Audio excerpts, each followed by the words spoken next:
bahwa dasar negara kita ini bukan negara agama. Itu yang pertama. Kenapa namanya jadi moderasi beragama? Iya, bahwa tentu ya ada pihak-pihak yang mencoba membangun narasi negatif terhadap moderasi beragama. Kita harus bangun keselarasan antara hak beragama dengan komitmen kebangsaan.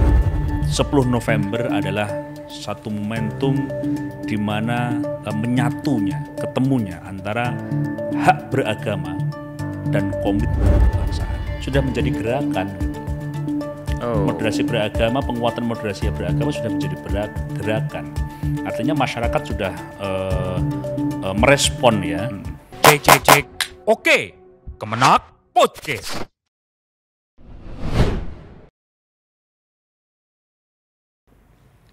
Assalamualaikum warahmatullahi wabarakatuh. Salam sejahtera untuk kita semua. Shalom, Om Swastiastu, Namo Buddhaya, Kwete Tung Tien. Sahabat religi, kembali lagi dengan saya, Mr. Rush, dalam program Kemenak Podcast. Sahabat religi, sebelumnya kita sudah membincangkan tentang moderasi beragama. Hari ini kita akan membincangkan perihal yang sama tentang moderasi beragama, tapi apa setelah peta jalan yang telah dirumuskan sebelumnya? Bagaimana setelah peta jalan dirumuskan? Bersama kita sudah hadir Wakil Ketua Pokja Moderasi Beragama Bapak Isfah Abidal Aziz alias Gus Alek. Assalamualaikum warahmatullahi wabarakatuh. Waalaikumsalam warahmatullahi wabarakatuh. Pak Isfah Abidal Aziz alias Gus Alek. Ya. Dari mana ceritanya Pak? Dari ya. Jadi memang tidak nyambung ya antara nama asli saya Isfah Abidal Aziz dengan Alek. Gitu. Alek. Jadi mungkin semata-mata karena susah penyebutan nama asli, kemudian dikasih nama panggilan yang mudah disebut Alek gitu. Ya. Baik, kita nanti komunikasinya menggunakan Gus Alek aja gitu kali ya. Boleh, monggo. Gus, ini kita perlu juga diingatkan kembali nih Gus. Walaupun di video-video kita sebelumnya juga sudah menjelaskan tentang apa itu moderasi beragama. Tapi saya kira kita perlu kembali diingatkan Gus. Sebenarnya moderasi beragama itu apa yang melatar belakangi kemunculannya jadi program besar Kementerian Agama Gus? Iya, jadi satu hal yang harus menjadi pertimbangan kita semua ya. Kenyataan ya, realitas bangsa kita ini bahwa negara kita ini sudah menjadi kesepakatan founding father bahwa dasar negara kita ini bukan negara agama. Itu yang pertama. Tapi di saat bersamaan realitas masyarakat di Indonesia itu sangat religius. Sangat religius, dari Sabang sampai Merauke itu sangat religius. Oleh karena itu, potensi ini harus kita seimbangkan, kita selaraskan. Kita akhirnya merasa memiliki tanggung jawab bahwa kita harus bangun keselarasan antara hak beragama dengan komitmen kebangsaan. Nah, ini harus kita bangun keselarasan ini. Nah, dari sinilah kemudian kita menemukan konteks dan urgensi dari moderasi beragama.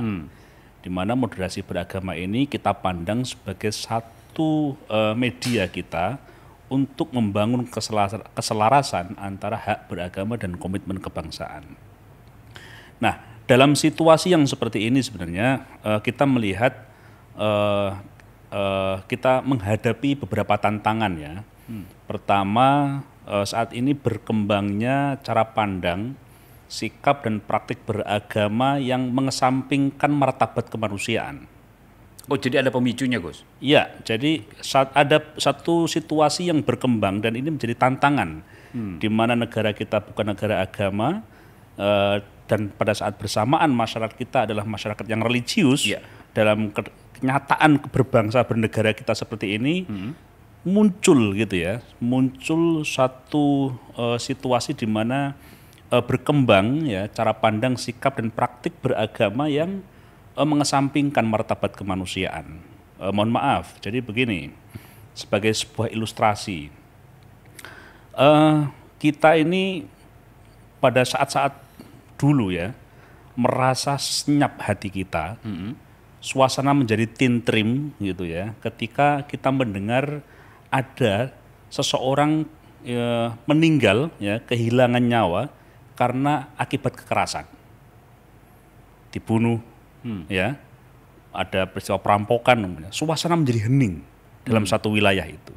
Seseorang meninggal karena akibat tindakan kekerasan. Nah, hari ini seperti sudah tidak ada yang sakral, tidak ada yang membuat hati kita hening dengan hilangnya nyawa seseorang akibat kekerasan. Apalagi kalau kemudian atas dasar agama itu dilakukan, kekerasan itu. Nah, ini yang menjadi problem, bahwa martabat kemanusiaan tidak lagi kita junjung tinggi, tidak lagi menjadi sesuatu yang suci yang harus kita kita jaga. Nah, ini jadi Indikatornya apa, Gus? eh, Indikator yang tadi Gus bilang bahwa kita saat ini mengenyampingkan martabat kemanusiaan. kita melihat berbagai fenomena, Mas, ya, bahwa di banyak tempat muncul satu cara pandang atas dasar keagamaan, faham keagamaan yang kemudian memperbolehkan dan menghalalkan hilangnya nyawa seseorang, gitu ya. Nah, kemudian ini berkembang. Ini sebagai salah satu contoh aja ya. Dan ini bukan hanya di dalam satu agama. Itu ada beberapa hampir muncul pemahaman cara pandang yang seperti ini itu di seluruh agama yang ada di Indonesia, bahwa boleh ya, bahkan diperbolehkan memusuhi, bahkan menghilangkan nyawa seseorang untuk kepentingan dan atas dasar keyakinan itu bisa gitu. Nah, ini yang berbahaya. Ini tantangan yang pertama. Tantangan yang kedua yang kita hadapin adalah meningkatnya semangat beragama yang tidak selaras dengan komitmen berbangsa dan bernegara dalam bingkai negara kesatuan Republik Indonesia. Kita melihat banyak sekali gitu ya, masyarakat generasi-generasi muda kita yang memiliki ghiroh beragama, ya, semangat beragama yang luar biasa, tapi kemudian mengesampingkan dan tidak selaras dengan nilai kebangsaan dalam bingkai negara kesatuan Republik Indonesia. Ini dilakukan secara sistematis, gitu ya. Bagaimana kemudian kita melihat banyak forum kemudian yang mengajarkan bahwa beberapa nilai kebangsaan itu bertentangan dengan ajaran-ajaran agama. Umpamanya nasionalisme itu jahiliyah, ya, Pancasila itu togut dan seterusnya. Ini kan berbahaya, di mana semangat beragama itu dibenturkan dengan komitmen berbangsa dan bernegara dalam bingkai negara kesatuan Republik Indonesia. Nah, tantangan yang ketiga adalah berkembangnya klaim kebenaran, ya, berkembangnya klaim kebenaran subjektif yang mengarah pada pemaksaan kehendak, gitu ya. Apalagi kalau ini didasari oleh faktor ekonomi politik. Nah, ini tantangan-tantangan yang saat ini kita hadapi. Oleh karena itu dari sinilah kemudian kita menemukan konteks nilai urgensi dari moderasi beragama. Kenapa namanya jadi moderasi beragama? Iya. Jadi begini, yang hendak kita bangun itu kan adalah mengembalikan satu cara pandang itu pada posisi tengah. Tidak berlebihan ke kanan, tidak juga berlebihan ke kiri. Tidak tatoruf itu prinsipnya, tidak ekstrim. Jadi moderasi beragama ini adalah kita mengembalikan cara pandang, sikap dan praktik beragama itu pada posisi tengah, pada posisi yang moderat, yang tengah gitu. Tidak kemudian ke kanan, ya, fundamentalisme beragama, ya, atau juga ke kiri, liberalisme, sekularisme dan seterusnya, tapi pada posisi tengah. Nah, rumusan moderasi beragama, ya, itu nantinya akan menjelaskan posisi tengah itu yang seperti apa. Itu yang penting, yang pertama. Yang kedua, moderasi beragama ini berbeda dengan moderasi agama. Ya. Gimana penjelasannya, Gus? Hari ini sebagian masih memandang bahwa moderasi beragama ini adalah upaya untuk untuk menjauhkan ya umat dari agamanya, dari keyakinannya, ingin melakukan liberalisasi, ya. Bahkan ada yang melakukan ini upaya sekularisasi dan seterusnya. Moderasi beragama ini adalah upaya kita untuk memoderasikan ya cara pandang. Beragama itu adalah soal cara pandang, sikap dan praktik seseorang terhadap agama yang dia yakini. Bukan agamanya. Bukan zat agamanya. Bukan, tapi soal cara pandang, sikap dan praktik beragama seseorang itu. Itu yang perlu dimoderasi. Yang perlu kita moderasikan. Tidak bisa kemudian mengatakan bahwa ini adalah upaya untuk melakukan pendangkalan akidah dan seterusnya. Itu tidak benar itu. Baik, Gus. Oke, berarti lalu kemudian program ini sudah dicanangkan, sudah berjalan, lalu kemudian sudah bahkan masuk RPJMN gitu kali, Gus ya? Betul. Nah, lalu perkembangannya sampai hari ini apa yang setelah pencanangan RPJMN gitu, sekarang perkembangannya apa nih yang sedang dilakukan? Iya, pertama yang kita coba lakukan ya, kita sedang lakukan adalah memperkuat dari sisi regulasi. Kita sedang menyiapkan rancangan peraturan presiden tentang penguatan moderasi beragama yang sampai saat ini prosesnya masuk pada finalisasi rancangan peraturan presiden. Nah, di dalam rancangan peraturan presiden tentang penguatan moderasi beragama ini, lampirannya nanti itu adalah peta jalan dan rencana aksi nasional. Harus diketahui bahwa di RPJMN 2020-2024 ini menjadi kewajiban kita semua, seluruh kementerian lembaga, dan posisi dari Kementerian Agama adalah sebagai leading sektornya terkait dengan moderasi beragama. Oleh karena itu, yang akan terlibat ya di dalam program penguatan moderasi beragama, sebagaimana nanti kita tuangkan di dalam Perpres, itu adalah seluruh kementerian dan lembaga. Dengan tugas fungsinya masing-masing. Betul, untuk seluruh kementerian dan lembaga. Oleh karena itu perlu dibangun rencana aksi nasional penguatan moderasi beragama yang akan kita masukkan sebagai lampiran dari Perpres itu. Sudah berjalan itu, Gus?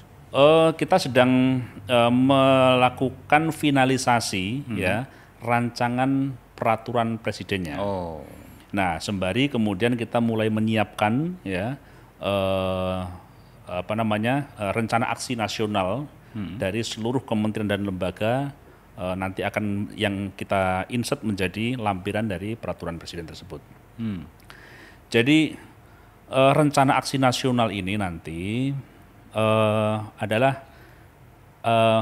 sebagai bentuk Kementerian Agama beserta seluruh kementerian dan lembaga yang lain dalam rangka melakukan penguatan moderasi beragama. Tahap awal seperti ini, Mas. Yang harus kita bangun pemahaman tentang moderasi beragama adalah bagian dari kementerian lembaga itu sendiri. Kalau Kementerian Agama yang harus kita dorong, yang harus kita perkuat pemahamannya, ya ASN Kementerian Agama, SDM yang ada di Kementerian Agama. Kita harus bangun pemahaman seluruh ASN Kementerian Agama tentang apa itu moderasi beragama. Itu untuk Kementerian Agama. Demikian juga untuk kementerian dan lembaga lainnya. Prioritasnya adalah bagaimana membangun dan melakukan internalisasi moderasi beragama di seluruh jajarannya.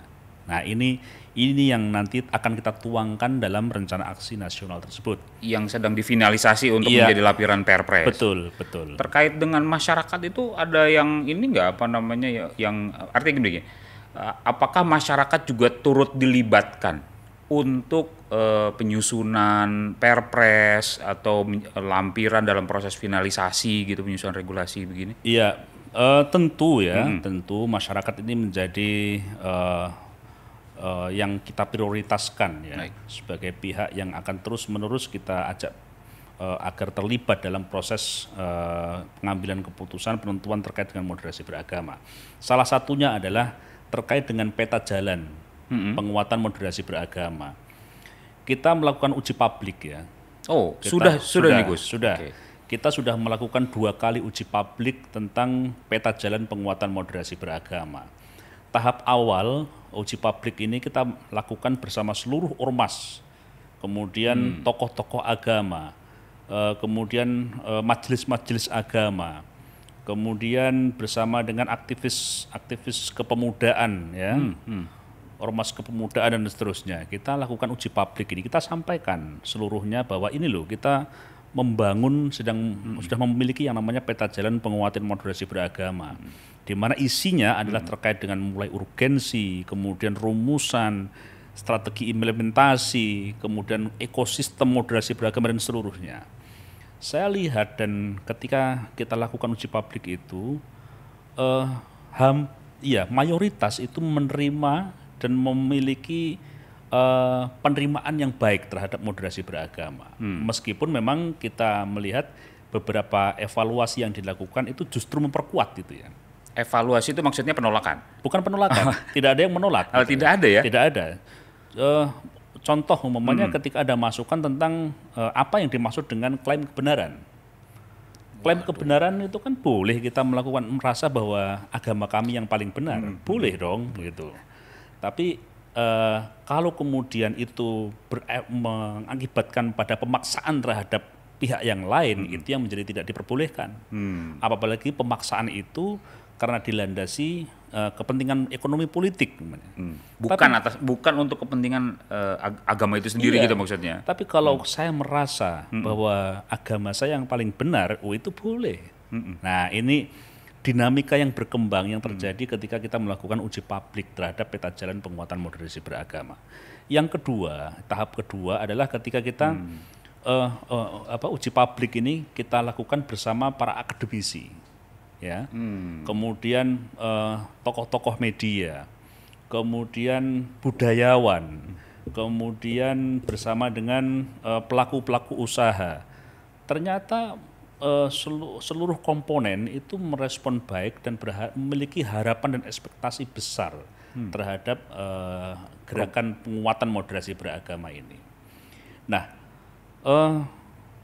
hasil dari uji publik penguatan moderasi beragama, dari uji publik peta jalan penguatan moderasi beragama ini sudah kita bentuk tim untuk merumuskan berbagai masukan ya.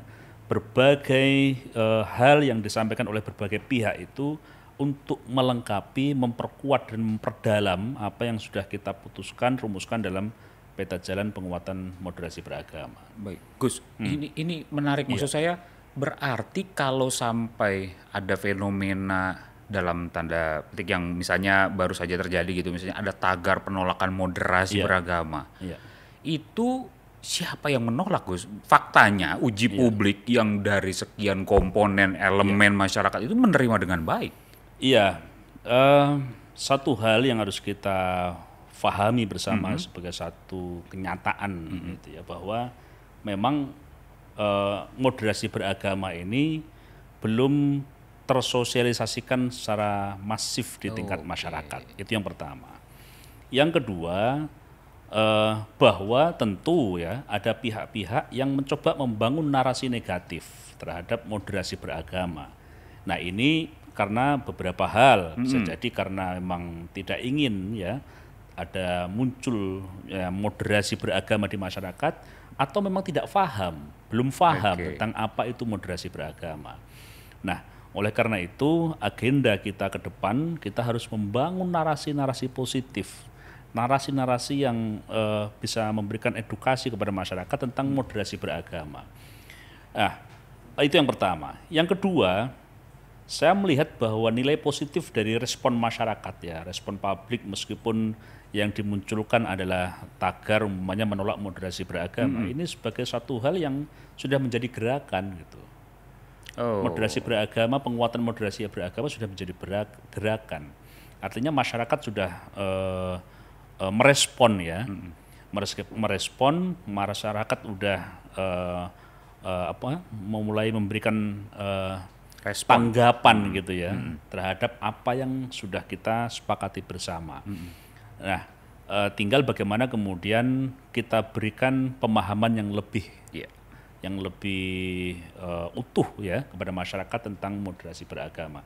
Jangan sampai kemudian pemahamannya hanya sepotong, apalagi kemudian diidentikan dengan moderasi agama gitu ya. Nah, ini yang ada kecenderungan memahaminya lebih pada mensekularisasi ya betul agama gitu. Nggak begitu berarti ya Gus? Oh lain, justru jauh dari itu. Moderasi beragama ini adalah soal cara pandang, sikap dan praktik beragama yang sebagai bentuk pengejawantahan terhadap esensi ajaran agama kok. Apa itu? Ya esensi ajaran agama terkait dengan kebersamaan, terkait dengan kesetaraan, tidak diperbolehkan menyakiti orang lain dan seterusnya. Ini kan esensi ajaran agama. Agama apapun, Gus? Agama apapun. Dalam Islam pasti nilai-nilai universal itu yang harus menjadi landasan kita semua kan.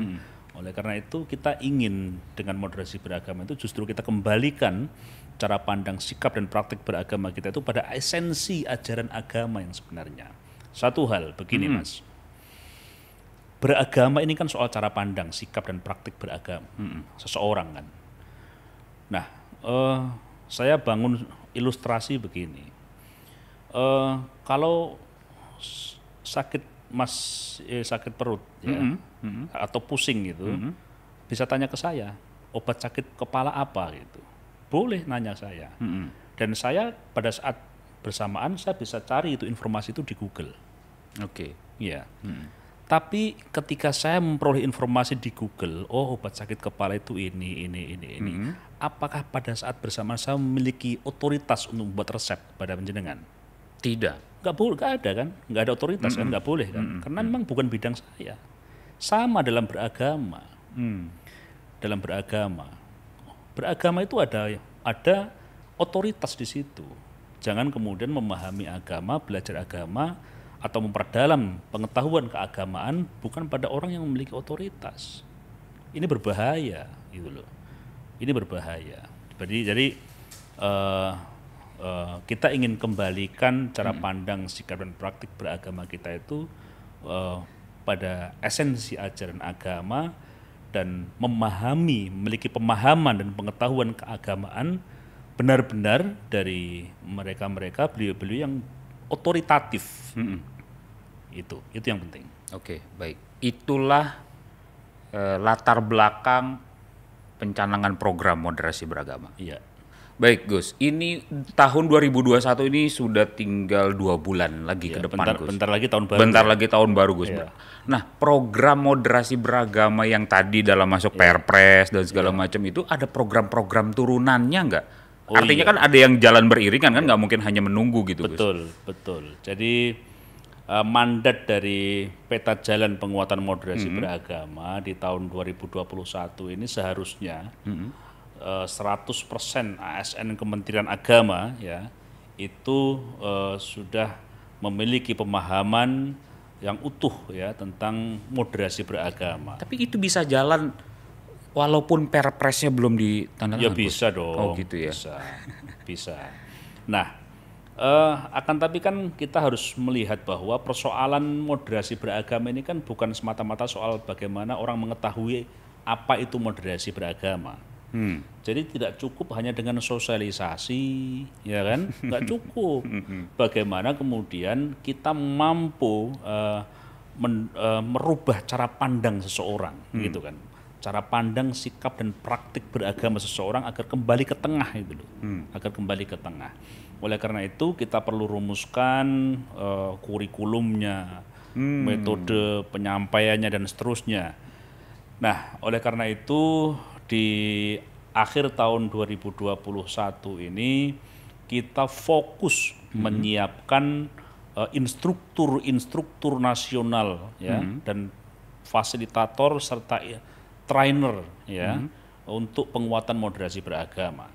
Karena di tahun 2022 nanti kita akan melakukan gerakan secara masif untuk melakukan internalisasi moderasi beragama di seluruh ASN Kementerian Agama. Tapi ini kalau tadi penyiapan instruktur, yang macam-macam itu itu kan apa namanya ya? Bayangan saya itu hanya dalam jalur pendidikan gitu ya. Itu kan akan disampaikan dalam forum-forum. Ada program lain nggak Gus yang tidak dalam frame pendidikan, training gitu misalnya. Itu yang saya bayangkan itu kan sebenarnya kayak program-program training begitu. Ya, ya ada banyak gitu ya. Sekarang umpamanya sedang dalam proses lomba gitu ya, lomba terkait lomba fotografi, karya ilmiah, kemudian film ya, video terkait dengan moderasi beragama. Kemudian ada lagi penyusunan modul ya untuk guru agama Islam di sekolah di bawah Diknas ya. Iya. Ya. Jadi bagaimana kemudian sekolah-sekolah ya di bawah Diknas Dinas Pendidikan guru-guru PAI itu guru PAI itu bisa mengerti dan bisa membangun suasana yang kondusif untuk penguatan moderasi beragama di lingkungannya. Itu sudah kita lakukan. Kemudian terkait dengan di PKUB umpamanya kita sedang mendorong juga melakukan proses peningkatan status peraturan bersama menteri terkait dengan FKUB itu menjadi perpres.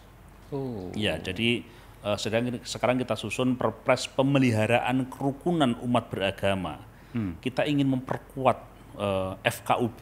Nah, itu forum kerukunan umat beragama. Betul, itu sedang kita lakukan. Jadi banyak yang kita lakukan. Banyak program yang berjalan beriringan gitu ya, Gus ya, nggak cuma hanya tadi penyiapan. Tapi itu tadi menarik juga tuh, terkait dengan penyiapan instruktur,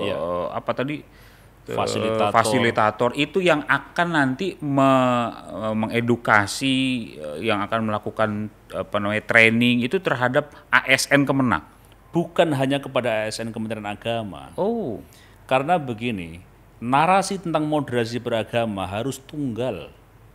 Tidak boleh masing-masing kementerian dan lembaga membangun narasi sendiri terkait dengan moderasi beragama. Rumusannya harus mengacu dari Kementerian Agama. Leading sector berarti dalam konteks ini. Kementerian Agama. Oleh karena itu, dalam rangka itu semua, kita harus menyiapkan SDM kita yang cukup terkait dengan moderasi beragama, karena nanti akan dibutuhkan gitu ya oleh kementerian dan lembaga yang lain selain untuk internal ASN Kementerian Agama. Jadi umpamanya beberapa 2 hari kemarin kita melakukan expert meeting ya antara Pokja Moderasi Beragama kemudian bersama dengan beberapa kementerian. Kemenko PMK, ya, Kemenko Polhukam, kemudian Bappenas, Seskap, Setnek, ya, kemudian KSP dan beberapa kementerian yang lain. Intinya teman-teman ini dari masing-masing KL ini sudah merasa perlu sekarang kita harus mulai gitu ya, membangun sinergi dan kolaborasi untuk penguatan moderasi beragama. Teman-teman udah butuh kayak apa? Seperti apa rumusannya, seperti apa polanya. Kesadaran itu karena memang mereka sadari fenomena sosial yang berkembang atau sebenarnya lebih pada moderasi beragama sudah ditetapkan menjadi RPJMN? Saya kira kalau mau jujur karena faktor kedua. Karena faktor kedua. Tapi tidak masalah gitu ya. Jadi kita mulai dari situ. Baik. Sehingga kemudian dari situ kita harapkan muncul ya kesadaran bahwa ini hal yang perlu gitu. Ini hal yang mendasar dan ini menjadi kebutuhan bangsa kita gitu. Tapi tidak apa-apa mulai dari situ.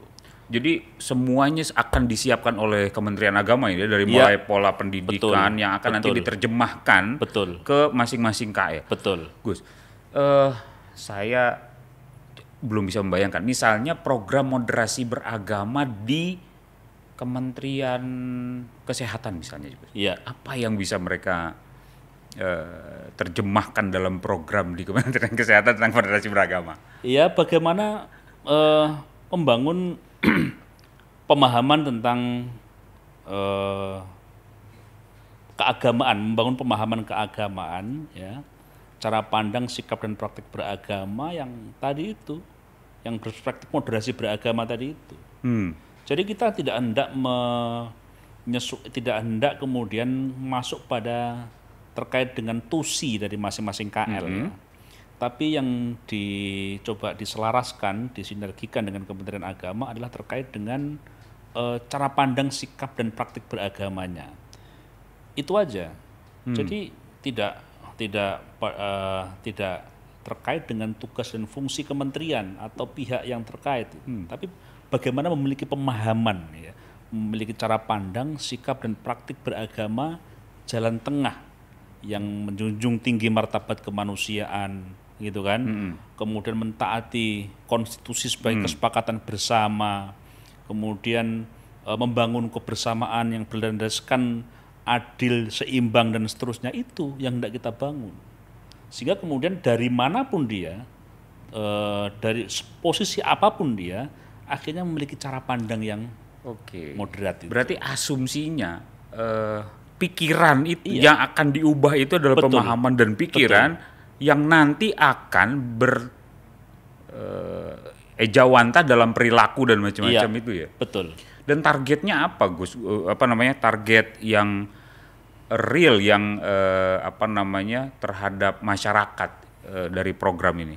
Ya, masyarakat yang harmonis, damai, kemudian selaras, setara, bisa bekerja sama, ya, menjunjung tinggi martabat kemanusiaan, memiliki komitmen kebangsaan, itu yang kita harapkan, gitu. Jadi kita selalu melakukan pengukuran indeks kerukunan umat beragama ya Mas. 3 variabel dalam indeks kerukunan umat beragama itu antara lain adalah gotong royong, ya, kerjasama dan toleransi. Gotong royong kita bagus, gotong royong, karena memang ini semangat bangsa kita, gotong royong. Kesetaraan kita bagus, tapi toleransi kita nilainya rendah. Toleransi kita rendah, sehingga kemudian kalau kita memiliki target capaian indeks kerukunan umat beragama kita itu ke depan sekian, maka 3 variabel ini harus kita dorong secara bersama-sama. Tidak bisa kalau semata-mata hanya gotong royong, semata-mata kemudian kita hanya tingkatkan di kesetaraan, tapi kalau toleransi kita rendah, ya kita tidak bisa mendorong indeks kerukunan umat beragama itu memiliki nilai yang signifikan naiknya, itu nggak bisa. Tapi sebentar, kok saya agak lompat nih. Jadi moderasi beragama hubungannya dengan kerukunan yang tadi disinggung soal indeks. Iya, jadi ada 3 indeks utama yang jadi indikator kinerja dan penguatan moderasi beragama. Pertama, indeks kesalehan umat beragama. Yang kedua adalah indeks penerimaan agama terhadap keragaman budaya. Yang ketiga adalah indeks kerukunan umat beragama. Nah, 3 indeks ini yang menjadi indikator kinerja penguatan moderasi beragama. Di tahun 2022 sekian, 2023 sekian, 2024 sekian. Jadi itu kita punya target capaiannya. Gitu. Nah, kalau dari 3 indeks ini nanti tidak tercapai, ya berarti kan indikator kinerja kita rendah itu terkait dengan penguatan moderasi beragama. Nah, oleh karena itu perlu kita dorong agar ini sesuai dengan target capaian kita per tahun tadi itu. Nah, kita lihat yang paling agak berat ya, itu di soal indeks kerukunan, karena faktor tadi toleransi tadi itu. Gitu. Jadi dengar-dengar juga ada cerita soal tahun toleransi. Ya. Itu apa hubungannya dengan ini moderasi? Karena kita merasa bahwa kita melihat bahwa ternyata variabel toleransi kita itu rendah, gitu ya. Variabel toleransi kita itu rendah, maka kemudian kita merasa perlu, gitu ya, untuk membangun gerakan untuk meningkatkan toleransi, sikap toleran, ya, di masyarakat itu kita dorong kembali, gitu loh. Maka kemudian kita canangkan 2022 sebagai tahun toleransi. Nah, bukan berarti kemudian selesai semua di tahun 2022, tidak. sebagai titik pijak kita untuk terus meningkatkan komitmen kita menjaga toleransi umat beragama dan seterusnya. Tapi saya masih agak penasaran tuh Gus, kalau misalnya dikatakan toleransi beragama atau toleransi apa? Karena indeks kerukunan gitu mungkin toleransi beragama di Indonesia itu cukup rendah. Apa iya Gus? Iya, Iya. iya, rendah, rendah. Waduh, Iya. gitu ya. Toleransi itu kan yang dimaksud dengan toleransi dulu deh. ya, toleransi itu kan bukan kemudian mengakui bahwa apa yang Anda yakini itu benar. Saya kemudian minta Anda untuk meyakini juga bahwa keyakinan saya benar. Kan bukan itu. Tapi bagaimana kemudian kita mampu membangun kesepemahaman ya dalam perbedaan-perbedaan. Jadi kita berangkatnya dari perbedaan. Bahwa saya berbeda dengan Gus Iya. Alek, Iya. lalu kemudian kita bisa berjalan beriringan. Iya, gitu. Jadi saya memiliki kesadaran bahwa Anda ketika memiliki keyakinan yang berbeda, Anda berhak loh untuk menjalankan, mengamalkan keyakinan Anda. Sama halnya ketika Anda merasa bahwa apabila keyakinan saya berbeda, saya juga memiliki hak untuk menjalankan keyakinan yang saya yakini, kan gitu. Nah, untuk saling menjaga situasi batin ini kan soal batin ya. Nah, suasana batin ini yang harus kemudian kita kuantifikasi, kita ukur gitu. Baik. Itu yang pertama. Yang kedua, bukan hanya soal agama. Kita itu beda itu dalam banyak hal. Oke. Beda soal budaya, beda bahasa dan seterusnya. Jadi perbedaan kita itu banyak. Nah, dari sekian banyak perbedaan-perbedaan yang ada, ya bagaimana kemudian kita membangun membangun tenggang rasa, membangun kebersamaan, membangun kolaborasi dan seterusnya itu. Gitu. Jadi, oh iya, ini Gus, saya itu apa namanya, yang dari tadi kita sampaikan, bicarakan itu kan semuanya konseptual, Iya. ya kan dari Iya. moderasi beragama itu konseptual, yang dibangun adalah pemahaman gitu. Iya. Kalau contoh orang atau contoh sikap atau contoh yang terjadi di masyarakat misalnya, Iya. perilaku apa yang kemudian itu menggambarkan Iya. orang sudah berperilaku moderat misalnya. Contohnya apa sih gitu yang untuk kemudian bisa kita lebih mudah memahaminya? Iya. Di PKUB ya, Pusat Kerukunan Umat Beragama itu ada program untuk desa kerukunan ya. Desa kerukunan, di mana kemudian dalam satu komunitas masyarakat desa itu di situ hidup dan tinggal secara bersama-sama dari beberapa kelompok agama, masyarakat yang memiliki keyakinan beragama yang berbeda-beda. Itu yang pertama. Yang kedua, dari keberagaman ini kemudian muncul komitmen untuk secara bersama-sama gitu ya, membangun agar bagaimana desa ini berkembang, desa ini maju, desa ini aman dan seterusnya. Kesepakatan ini dibangun antar seluruh warga desa ya, seluruh warga desa meskipun berbeda-beda agama itu. Yang ketiga kita lihat bahwa ternyata di sini ada komitmen untuk saling menjaga, untuk saling menghargai. Tidak boleh kemudian saling mengganggu, saling menyalahkan. Yang justru yang muncul adalah bagaimana kita saling menjaga, menjaga si Fulan dengan si Johan saling menjaga. Si Lukman sama si Alek juga saling menjaga meskipun beda agama, beda keyakinan. Ini saling menjaga. Nah, warna seperti inilah kemudian yang mencerminkan cara pandang, sikap dan praktik beragama yang hendak kita capai gitu. Bagaimana dalam satu komunitas yang dibangun atas dasar yang terdiri dari sekian perbedaan-perbedaan itu mampu membangun kebersamaan, membangun kolaborasi, saling menjaga, saling menghargai dan seterusnya. Itu yang hendak kita capai itu seperti itu sebenarnya. Secara ilustrasi gampangannya lah ya, seperti itu. Iya, kita perlu juga tuh diberikan gambaran yang lebih bisa dengan mudah. Betul. Gitu. Jadi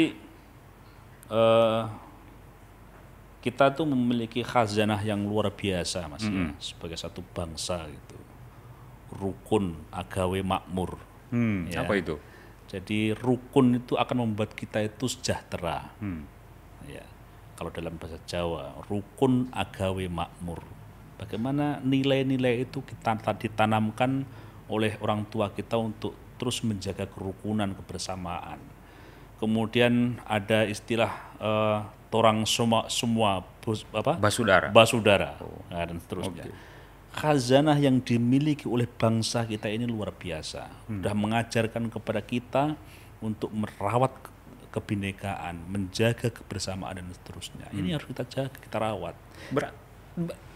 Ada gium tadi tuh ya, apa misalnya rukun agawe makmur gitu misalnya di tanah Jawa. Ada tadi kita orang basudara gitu. Iya, itu berarti sebenarnya sudah itu yang dikatakan moderasi beragama gitu, Gus. Kalau begitu kan berarti tradisi kita juga memang sebenarnya pada prinsipnya adalah sangat moderat dan sudah ada di masyarakat. Iya, potensi itu sudah kita miliki. Baru potensi? Ya, potensi itu sudah kita miliki. Potensi nilai-nilai dan khazanah yang terkandung potensi yang ada ya, itu sudah kita miliki gitu loh. Tinggal bagaimana kemudian ini kita selaraskan dengan nilai beragama, nilai keagamaan yang kita yakini gitu loh. Maka kemudian ada yang disebut dengan indeks penerimaan agama terhadap keragaman budaya itu tadi. Jadi selama kemudian budaya itu tidak bertentangan dengan prinsip-prinsip agama dan nilai-nilai agama. Seperti ajaran dalam yang sudah kita terima ya, kita peroleh bahwa rukun agawe makmur. Apa ada yang kemudian bertentangan dengan agama? Rukun itu juga bagus kok. Kita semua bersaudara dan seterusnya itu kan nilai-nilai yang universal. Betul. Dan dalam agama pun juga mengajarkan seperti itu. Gitu. Nah, itu yang hendak kita selaraskan. Nah, cuman akan tapi kemudian kita melihat satu fenomena baru juga gitu ya, di mana kemudian agama dibenturkan dengan budaya dan seterusnya. Tapi cerita kita semua tadi sesuai dengan latar belakang itu kan memang dalam bingkai NKRI ya, Gus? Iya, betul. Jadi memang beragama, lalu kemudian kita juga cinta bangsa begitu ya. Iya. Dan tidak ada yang kemudian perlu dibenturkan dengan tradisi. Iya, gitu betul, ya, Gus? Betul. Oke, Gus, itu berarti tadi seberapa optimis, Gus? Itu kan ASN Kemenak. Misalnya diawali dengan misalnya melakukan pelatihan-pelatihan ya, dari program-program tadi itu. Pelatihan-pelatihan untuk trainer, fasilitator dan macam-macam itu. Itu seberapa optimis bisa dilakukan secara masif bahkan misalnya sampai ke level masyarakat? Iya, kita tentu sangat optimis. Banyak banget. Ya, kita tentu sangat optimis, sangat optimis itu. Karena persoalan keagamaan ini kan persoalan yang tidak bisa diotonomikan. Gitu.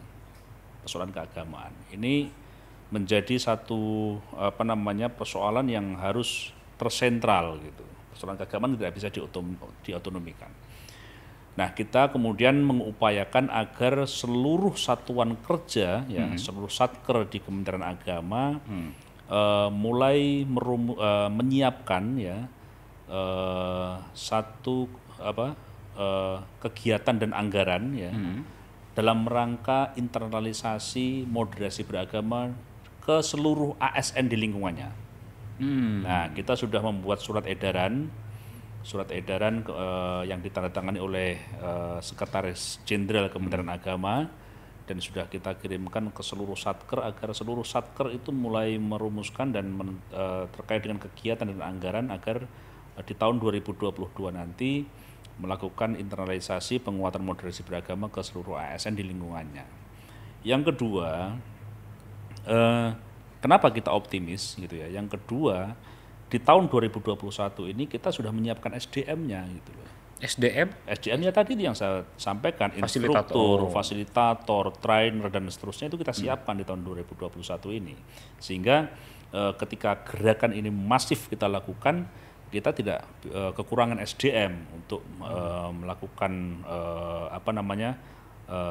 penguatan moderasi beragama, melakukan orientasi moderasi beragama, diktat moderasi beragama. Insya Allah kita tidak kekurangan SDM kita. Yang dimaksud dengan internalisasi program itu satuan kerja terjemahannya seperti apa? Ya masing-masing nanti di satuan kerja kementerian di Satker di lingkungan Kementerian Agama nanti mengagendakan gitu, bagaimana apakah kemudian bentuknya nanti orientasi terkait dengan moderasi beragama atau diklat moderasi beragama itu. Jadi nanti masing-masing nanti akan melakukan dan menyiapkan kegiatan seperti itu. Dan mereka akan terus bergulir terus begitu ya? Betul. Oleh karena itu, karena ini terkait dengan Kementerian Agama dan satuan kerja Kementerian Agama itu kan luar biasa besar ya.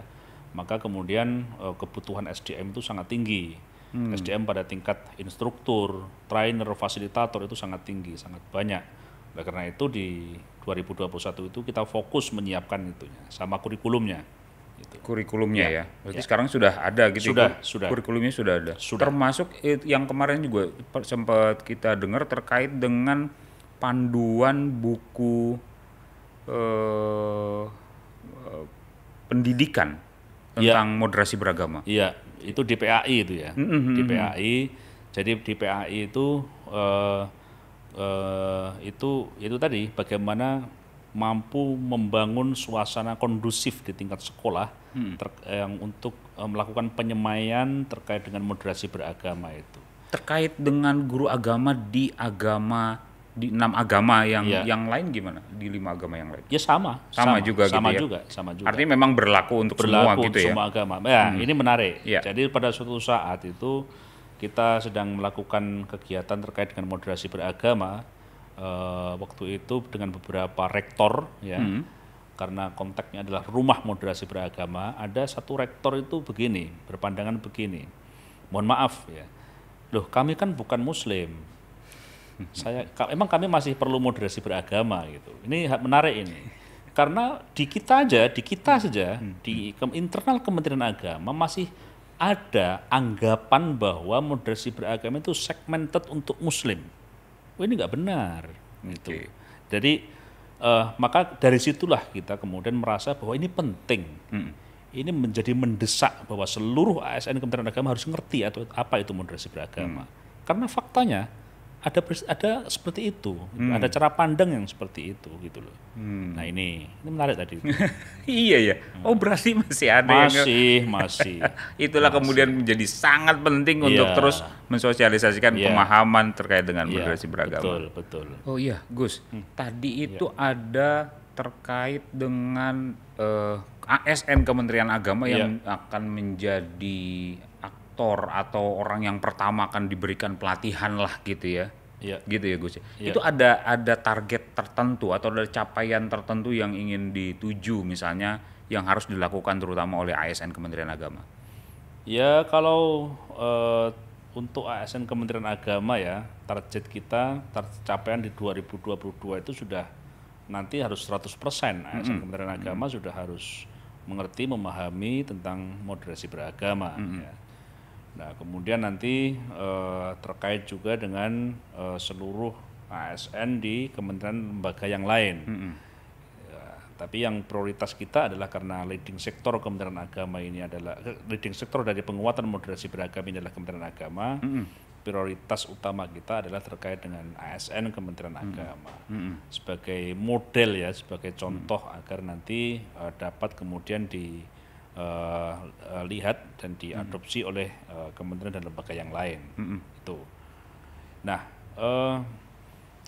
lebih dari itu semua, seluruh ASN Kementerian Agama setelah kemudian dilakukan penguatan moderasi beragama itu kita harapkan memiliki cara pandang keagamaan yang moderat, memiliki komitmen kebangsaan, gitu ya, kemudian memiliki komitmen untuk meningkatkan pelayanan keagamaan di Kementerian Agama, dan pada akhirnya kemudian muncul satu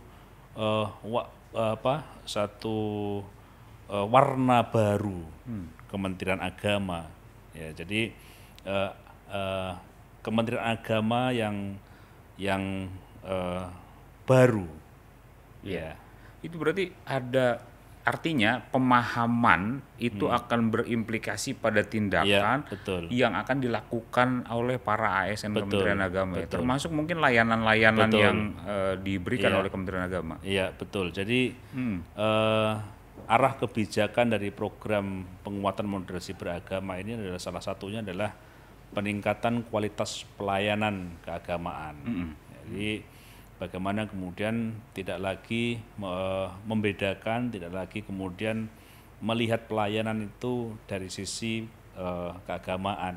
Benar-benar ini pelayanan untuk seluruh agama gitu ya. Kementerian Agama yang milik seluruh agama dan pemerintah dan ASN itu adalah pelayan masyarakat gitu ya. Betul. Baik, Gus. Itu ada tadi singgungan soal leading sektor. Kementerian Agama itu akan menjadi leading sektor, menjadi leadernya untuk kemudian bekerja sama dengan Kementerian Agama, dengan kementerian lembaga lain. Nanti itu bentuk kerjasamanya, Gus. Kayak apa, Gus? Pertama yang tadi saya sampaikan bahwa narasi dan utamanya rumusan moderasi beragama ini harus tunggal. Otoritasnya ada di Kementerian Agama, ya, oleh Pokja Moderasi Beragama. Jadi tidak bisa kemudian kementerian dan lembaga masing-masing itu memberikan definisi rumusan yang berbeda-beda. Itu yang pertama. Yang kedua, secara teknis yang bisa dilakukan secara bersama-sama, dikerjasamakan adalah bahwa nanti terkait dengan instruktur, fasilitator, trainer itu dari Kementerian Agama. Gitu. Yang hari ini sedang dipersiapkan itu. Sembari kemudian menyiapkan SDM dari masing-masing KL sendiri tadi itu. Kita siapkan juga.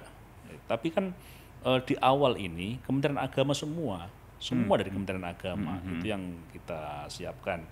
Dan yang ketiga adalah terkait dengan membangun kerangka kerja yang kolaboratif gitu ya, antara kementerian dan lembaga dalam rangka penguatan dan implementasi dari penguatan moderasi beragama itu sendiri.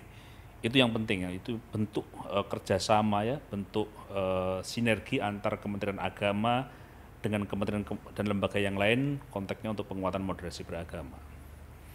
Ya, bentuk ininya Gus, apa kemudian implementasi dari kementerian lain atau lembaga lain terhadap bentuk implementasinya. Ya pada tahap awal ini masing-masing nanti kementerian lembaga melakukan orientasi juga terkait dengan moderasi beragama ke seluruh ASN-nya. Oh, ke seluruh ASN-nya. Iya, ke seluruh ASN-nya. Yang pasti nanti akan berdampak pada kualitas pelayanan.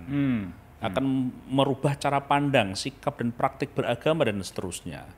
Tapi itu yang harus dilakukan oleh seluruh kementerian dan lembaga gitu. Dalam meeting kemarin gitu, umpamanya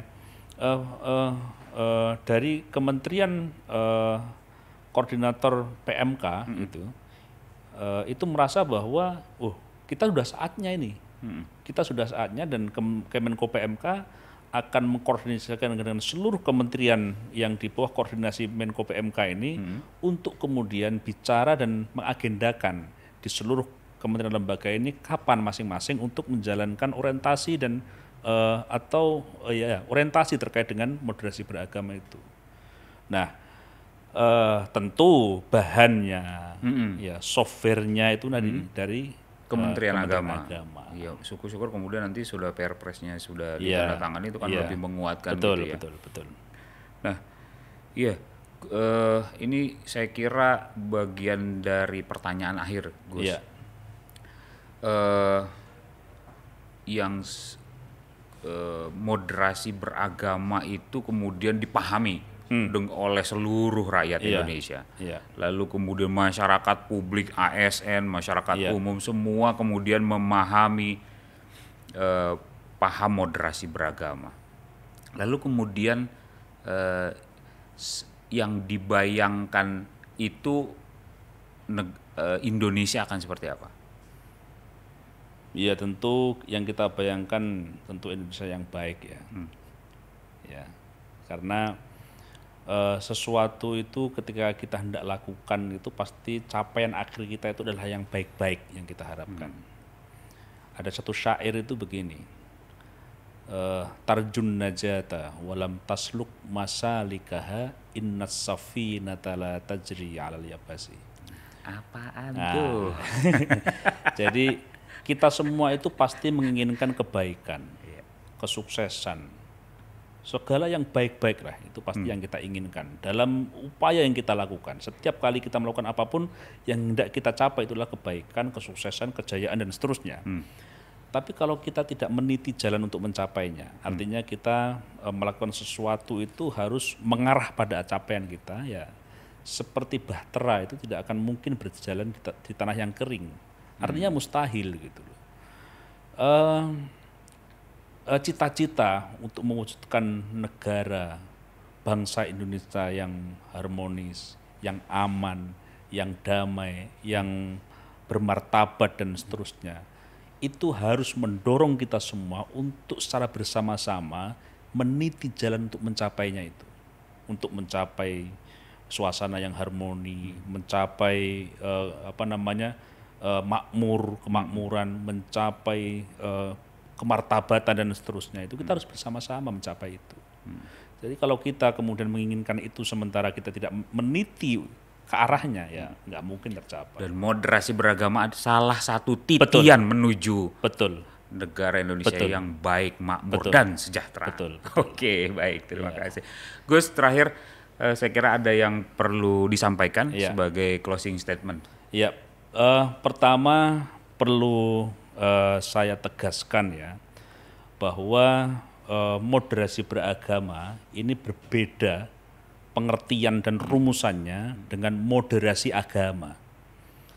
Moderasi beragama adalah bagaimana kita mengupayakan cara pandang, sikap dan praktik beragama itu kembali pada esensi dan nilai ajaran agama itu sendiri, yang menjunjung tinggi martabat kemanusiaan, membangun kebersamaan dengan berlandaskan sikap adil, seimbang, dan mentaati konstitusi sebagai kesepakatan bersama.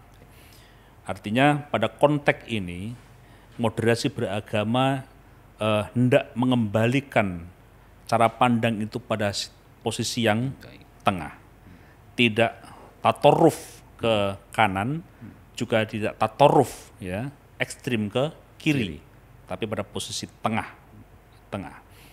Yang kedua perlu kami sampaikan juga bahwa moderasi beragama itu adalah upaya kita untuk mendorong agar ASN Kementerian Agama itu mampu menjadi teladan, gitu ya, menjadi teladan pada konteks pelayanan keagamaan, ya, bahwa tidak lagi kemudian ada sekat-sekat pelayanan itu karena faktor agama, tidak bisa. Jadi kualitas pelayanan ASN Kementerian Agama harus dalam perspektif moderasi beragama. Yang ketiga, dalam beberapa hari ke depan itu, Mas, itu kita akan sampai di tanggal 10 November. Hari Pahlawan. Hari Pahlawan. Yang harus kita lihat dari Hari Pahlawan salah satunya adalah ini adalah momentum di mana ketemu ya, menyatunya antara komitmen berbangsa bernegara yang dilandasi hak beragama seseorang, keyakinan seseorang. Ya, bahwa saya seorang Muslim, maka pada saat bersamaan saya harus memiliki komitmen kebangsaan, harus mencintai bangsa Indonesia. Saya sebagai seorang yang beragama, pada saat bersamaan saya harus menjaga martabat bangsa Indonesia, menjaga kedaulatan negara Republik Indonesia. Saya sebagai seorang yang cinta kepada tanah air, pada saat bersamaan saya harus beragama. Nah, sebaliknya gitu ya? Sebaliknya juga. Jadi 10 November adalah satu momentum di mana menyatunya, ketemunya antara hak beragama dan komitmen kebangsaan. Sehingga orang, masyarakat pada waktu itu berperang gitu ya, melawan sekutu didasari keyakinan agama untuk mempertahankan kedaulatan negara Republik Indonesia. Nah ini yang harus kita ungkit kembali agar api yang ada dalam diri kita itu hidup kembali. Kita harus hidupkan kembali, di mana api percikan antara komitmen kebangsaan dan hak beragama yang terinspirasi oleh komitmen keagamaan kita itu dapat kita hidupkan. Baik. Dan menjadi inspirasi bagi kita untuk membangun, mempertahankan kedaulatan negara Republik Indonesia. Baik. Saya kira itu. Baik. Terima kasih. Terima kasih, luar biasa. Sahabat religi, demikian ngobrol-ngobrol kita tentang moderasi beragama pada kesempatan kali ini. Terima kasih telah menyaksikan dan mengikutinya. Terima kasih Pak Gus Alex. Terima kasih Gus Alex. Luar biasa perbincangannya. Demikian sahabat religi, perbincangan kita tentang moderasi beragama bersama Bapak Iswa Abidal Aziz, Wakil Ketua Pokja Moderasi Beragama. Semoga mendapat perhatian dari kita semua dan menambah pengetahuan kita tentang apa itu moderasi beragama. Assalamualaikum warahmatullahi wabarakatuh. Shalom, Om Swastiastu, Namo Buddhaya, salam kebajikan, Kue Tek Tung Tien. Mr. Rash pamit. Oke, thank you sahabat religi. Bungkus.